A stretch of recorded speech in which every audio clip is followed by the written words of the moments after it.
孙光明，你说咱们这个菜什么时候比啊？之前跟你说过了，没熟怎么比啊？你就好好种你的菜吧啊！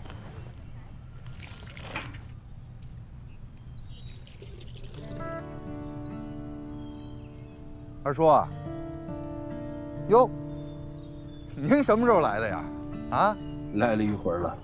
哦，那您来是给我们比赛的？ 这菜啊，还差几天才能熟呢。再说这菜呀，比不比都无关紧要了，无关紧要了。但是您亲口说的，我们俩谁种的菜好，您就支持谁，对吧？孙书记啊，这次村主任的选举啊，金宝败了。哎呀，败得连我也跟着老脸无光了。 咱们村啊，这回真的是不一样了，姓什么不管用了，谁的主张管用，村民们就支持谁呀。二叔啊，其实我觉得呀，咱们村本来就不应该分赵姓和杂姓，咱们大家都是一家人，有什么事儿咱们商量着来，包括我，也是村里的一份子。您说这样不挺好的吗？是挺好。 有事好商量，有了冲突啊，少数服从多数。孙书记，你能把咱们村赵姓和杂姓融合起来，你办了件大好事。这不还都是您老支持吗？哎呀，我这个老皇帝啊，也到了该翻篇的时候了。 行了，你们忙吧。二叔，那我们这菜是不是就白种了？菜都长出来了，能是白种吗？孙光明，我觉得二叔对你挺有意见的。张子浩，你最大的问题啊，就是听不出好赖话。哼，你呀，别太得意了。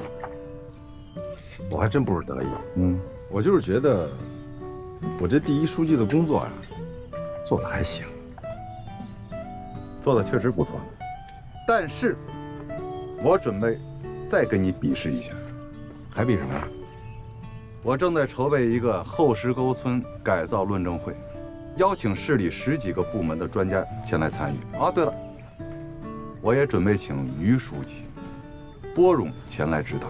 你敢不敢在论证会上跟我 PK 一下，一决胜负？好啊，比就比，有理走遍天下，无理寸步难行，对吧？有长进。当资本占据全部的话语权，利润大部分最后还是被资本拿走了，农民还有什么？农民手里最终还留下了什么？农民的生活并没有根本性的改变，重新建设出来的景观也不再是农村的风貌。所以我认为，好地就应该留在农民手里，并且我希望今天在座的各位专家和领导能够支持我的方案。我说完了。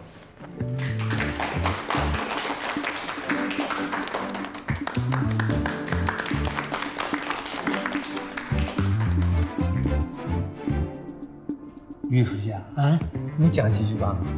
啊，好，好，好，我来说几句啊。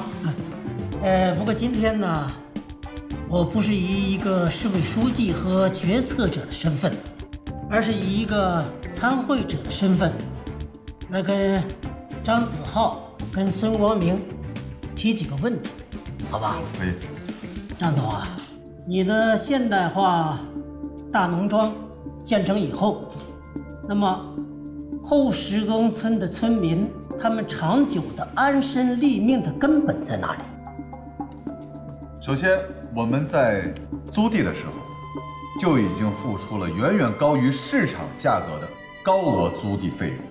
同时呢，在我建成的这个现代化大农庄、高级的度假山庄以及养老小镇，我们也可以给他们提供很多工作机会。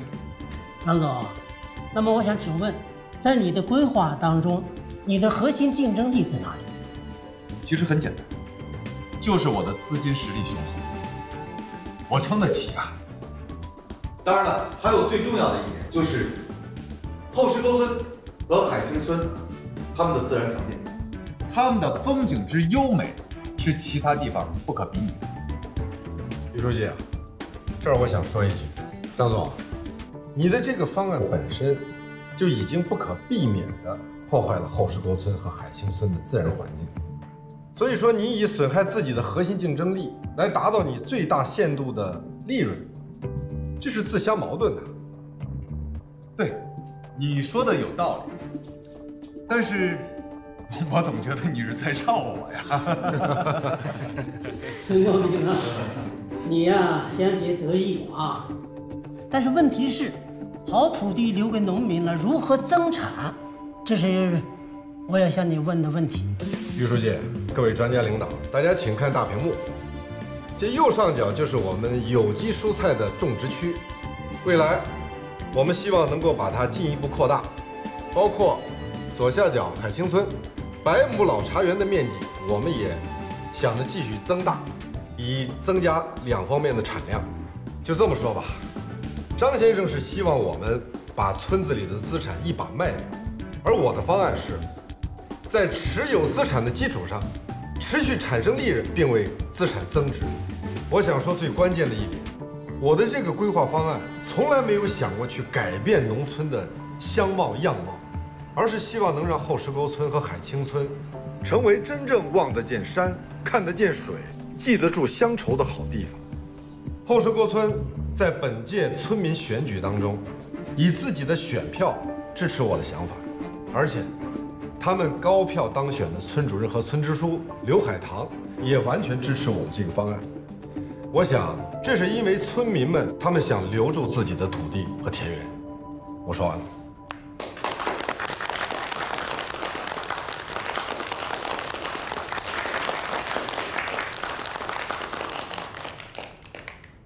孙光明啊，我呢很欣赏你一开始说的那几句话啊。你跟张子浩是君子之争，我相信你跟张子浩你们俩的智慧和才能，一定能找到更好的合作方式。今天我在这里提前祝贺你们。张总，相信我们合作一定会成功吧？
哥，你找我这个瞎包干啥呀？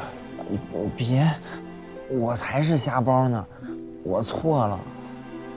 啊，天儿冷了，给您拿点红茶，暖胃。二哥，谢春走了，不还有我呢吗？我陪你。啊，您别气了。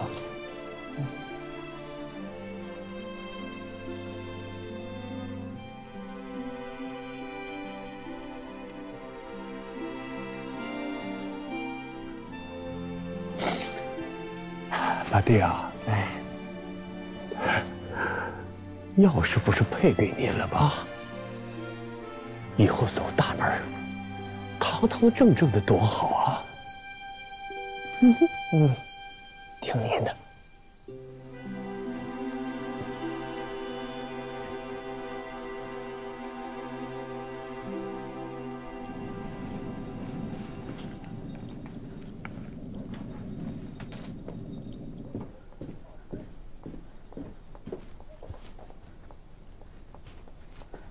哎，来了。怎么了？啊，那么着急让我过来，发生什么事儿了？什么事都没发生啊。没发生，你在这磨豆子啊？啊，是不是你那个大农庄的计划失败了，然后你很受不了打击，很伤心，现在在筹划其他事情？你在说什么呢？我什么打击都没有受，我现在的心情特别平静。真的？你看呢？我看还行。还行啊。行了，赶紧坐吧。我发现这个特别好玩。是吗？我小时候啊，住的那个院子里有好多户人家。我奶奶特别爱用一口大铁锅来炖豆腐，炖完之后就盛出好多碗，让我挨家挨户的送。所以每家每户都有我专属的小板凳。可以这么说，我是吃百家饭长大的。你怎么突然跟我说这个呢？我呢，我就一直在想哈，你说我是从什么时候开始忘掉这些日子的呢？你看我给自己定了无数个小目标、大目标，上名牌大学，考金融硕士，去著名的投行里面做实习经理。学渣熬成了学霸，土鳖变成了海归。回国之后呢，又开始给自己制定小目标、大目标，用几个亿的投资成本来撬动几十个亿的资金，1年翻倍，2年翻番，3年敲锣上市。我是不是给自己制定的目标太多了，活得太匆忙了，反而不知道自己真正想要的生活是什么？那你现在想明白了吗？好像是。你看，在这个村子里哈，后石沟村，这里有鸡毛蒜皮、勾心斗角，有利益纷争，有各种小心思、小算计，但是这里并没有解不开的恩怨，没有放不下的利益，没有不回头的浪子，更没有必须要达成的大小目标。夫妻床头吵架床尾和，有情人不管多苦，最终仍能拥抱彼此。父子反目可以和好，兄弟就是打破了头，可第2天他们还是兄弟。所以说，你看这个小村子啊，虽然是柴米油盐，一地鸡毛，可是他们这个味道，真的是太真实了，太温暖了。就像这个豆浆，虽然磨的过程很苦、很难，但是它的味道绝不可能被复制。孙光明说的对，我的大农庄计划虽然好，但是我把他们的味道给破坏了。所以我想明白了，我也想过这种温暖、真实的生活，并且把温暖带给我身边所有的人，尤其是你。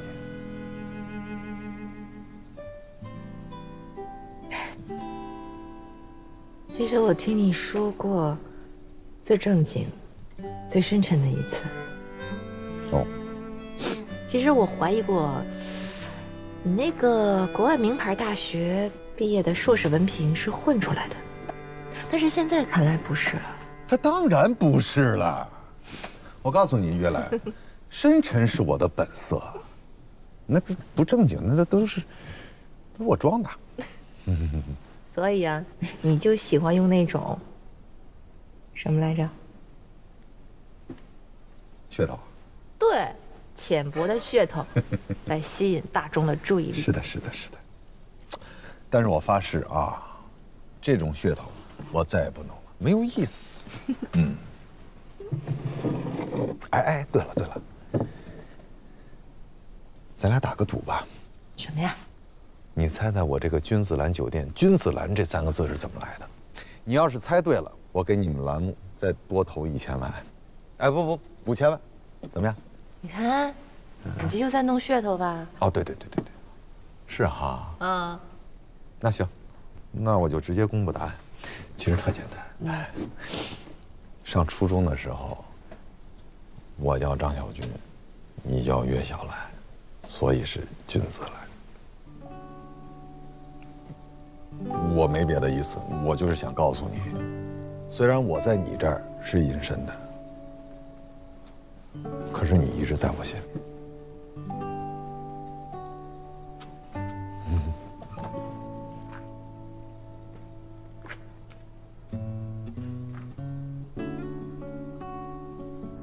哎，给你挑一个。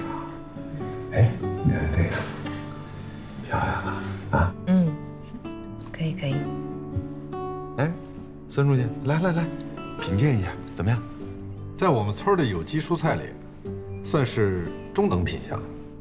中等啊？够不上高端系列吗？实话实说啊，还差点意思。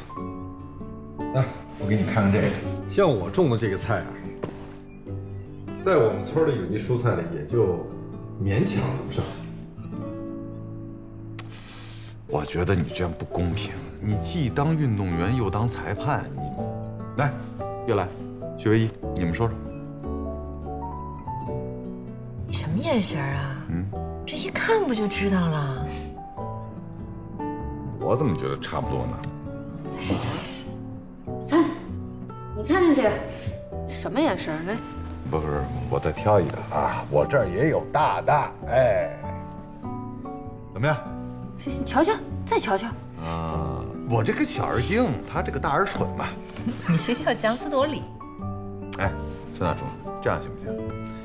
你呢，用我种的菜做一道拿手菜，哎，最好能体现出我种的菜的品质和风格来，我要尝一尝。哇，我们村啊，地好水好，就适合现摘烫这种小火锅。你尝尝怎么样？啊，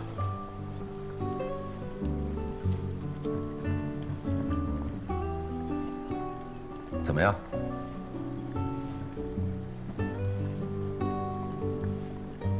好吃，真好吃。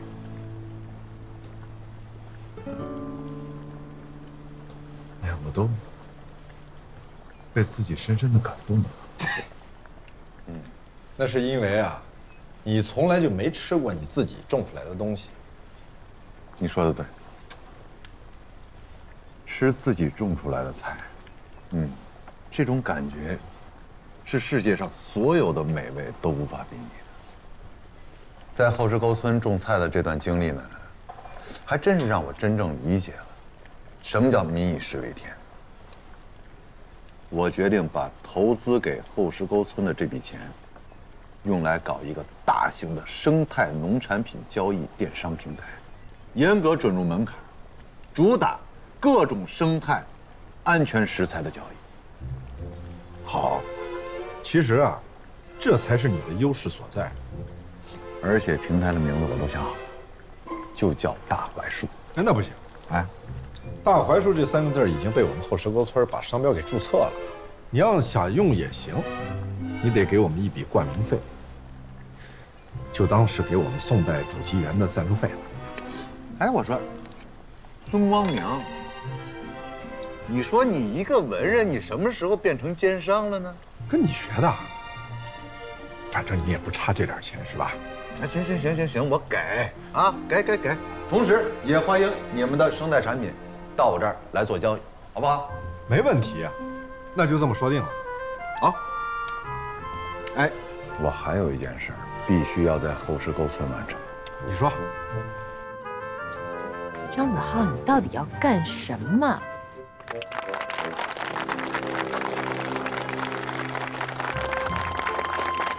我最讨厌搞这些噱头。这不是噱头，这真不是噱头，你相信我，马上你就知道。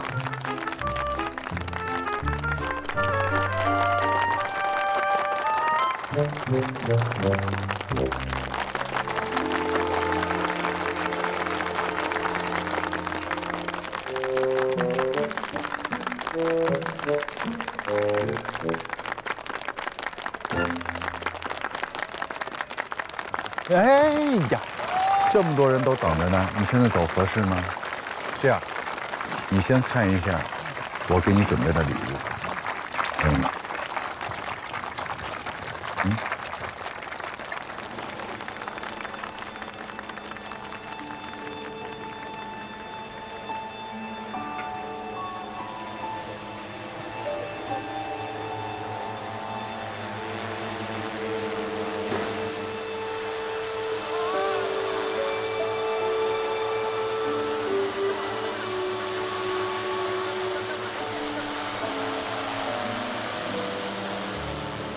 张子浩居然拿自己种的菜当做求爱礼物，真是诚意满满啊！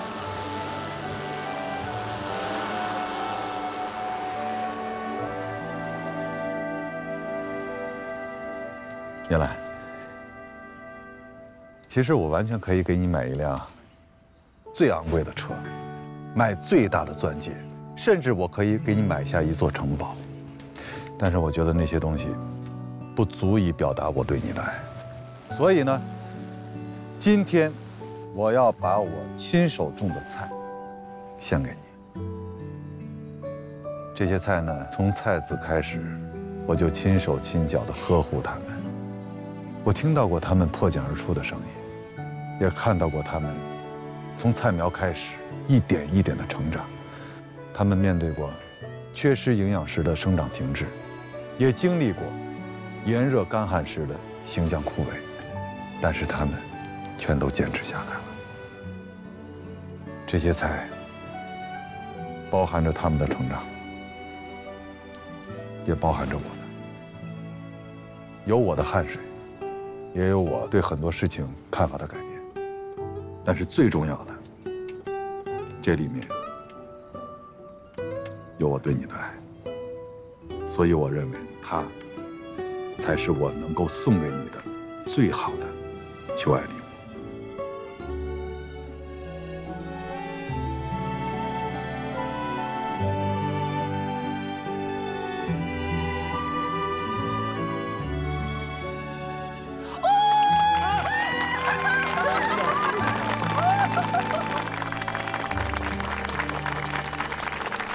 做我的女朋友，行吗？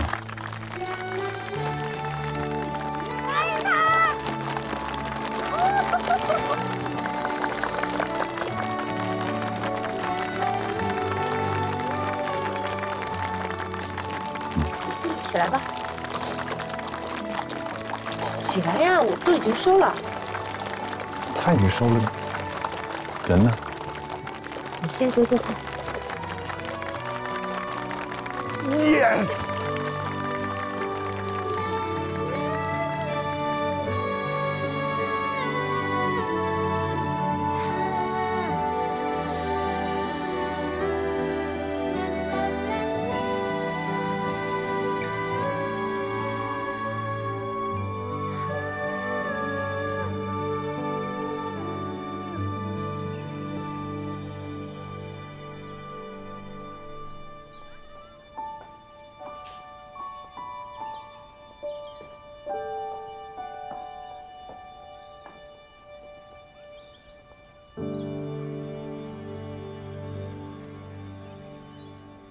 爹。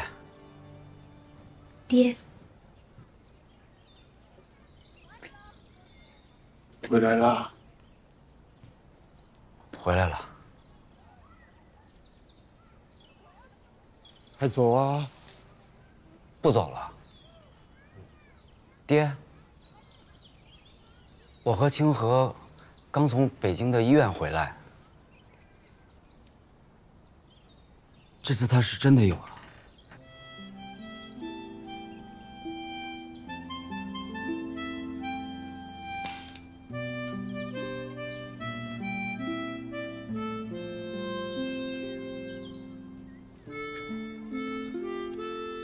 哎呦，嘿。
以前呢，都是我做你吃，但以后不行了。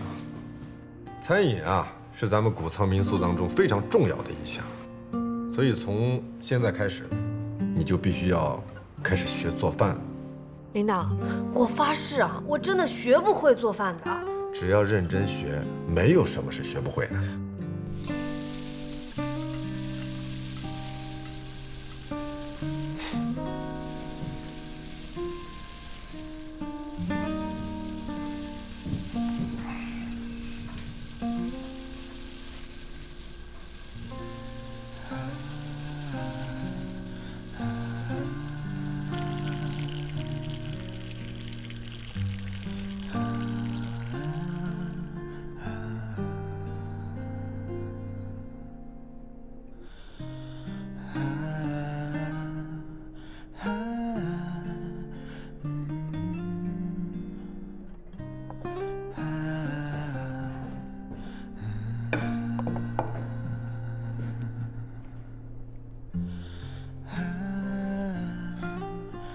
说吧，主动做菜到底什么事儿啊？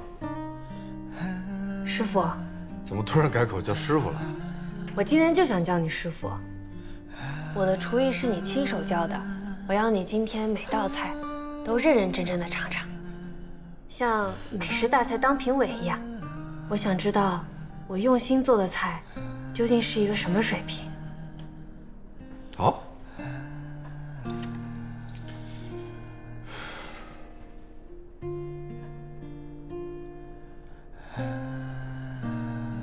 怎么样？不错，真的。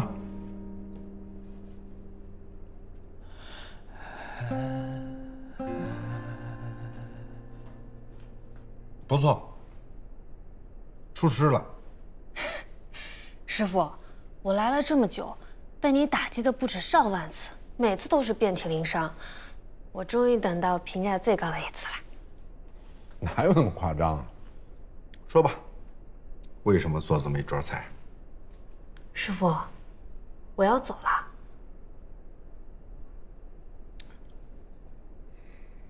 我猜就是因为这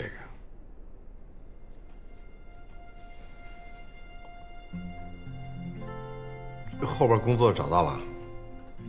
嗯。在哪儿啊？什么工作？不在西海市。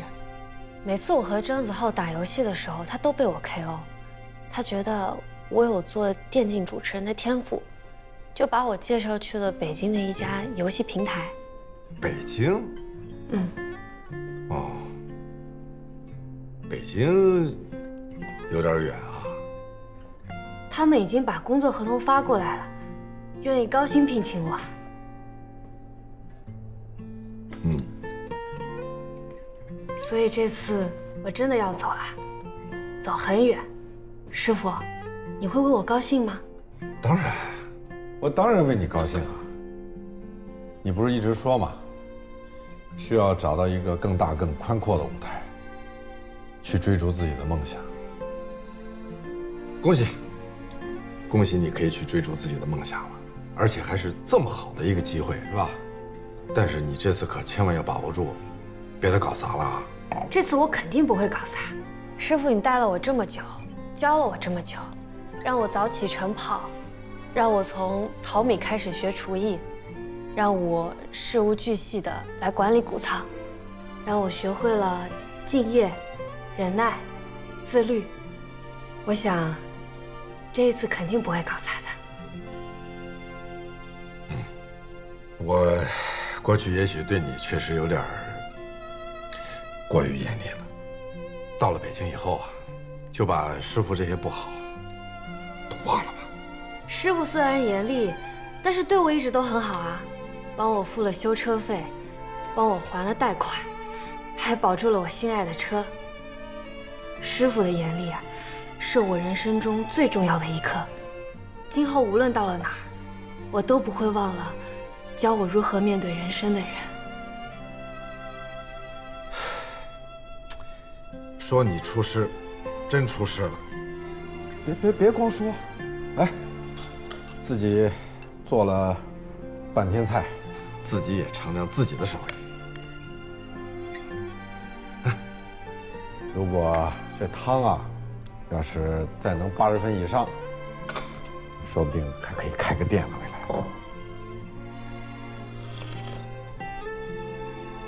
未来，也不错。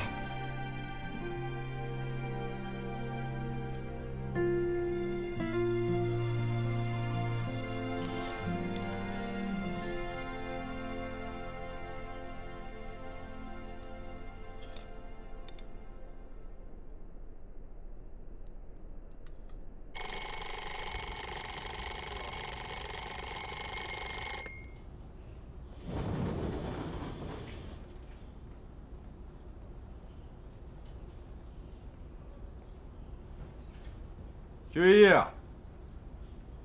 起床了，薛一。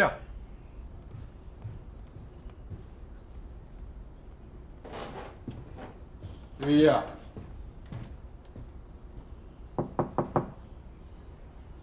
薛一，起来没有？现在是6点半多一点儿，你得在20分钟以内就得起来洗漱收拾完毕，并且还得在20分钟以内把早饭吃完，因为你订的高铁票呢是10点开车。岳一，你听见没有？你是不是还没收拾行李呢？你再不开门，我。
我现在成为了个幕后英雄，居然一个人都不知道我，真是太失落了。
你怎么又开回来了？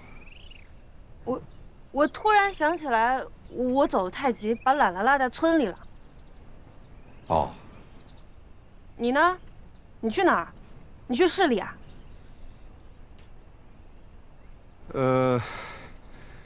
我也突然想起来，我应该到车站去送。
然后代表大家谢谢孙书记啊！